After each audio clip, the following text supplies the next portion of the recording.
யுபிஎஸ்சிக்கு பதிலாக RSS மூலம் அரசு பணியிடங்களை நிரப்பும் பிரதமர் மோடிக்கு கண்டனம் தெரிவித்துள்ள ராகுல் காந்தி இடஒதுக்கீட்டை முடிவுக்கு கொண்டு வருவதே மோடியின் உத்தரவாதம் என்று சாடியுள்ளார்.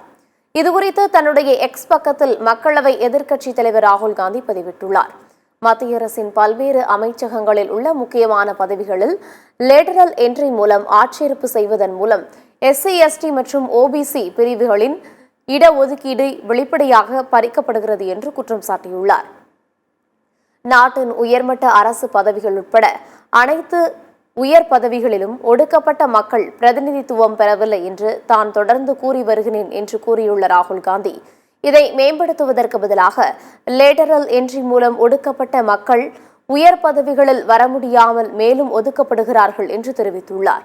இது UPSCக்கு தயாராகும் திறமையான இளைஞர்களின் உரிமைகளை பறிக்கும் செயலாகவும் ஒடுக்கப்பட்டோருக்கான இடஒதுக்கீடு உள்ளிட்ட சமூக நீதியின் மீதான தாக்குதலாகவும் உள்ளது என்று ராகுல் காந்தி தெரிவித்துள்ளார்.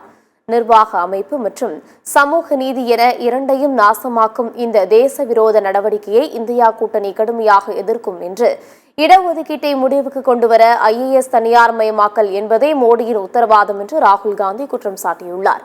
அரசு பணியாளர்களை UPSC மூலம் பணியில் எடுக்காமல் RSS மூலம் எடுத்து அரசியல் அமைப்பின் மீது பிரதமர் மோடி தாக்குதல் நடத்தி வருவதாக ராகுல் காந்தி குற்றம் சாட்டியுள்ளார்.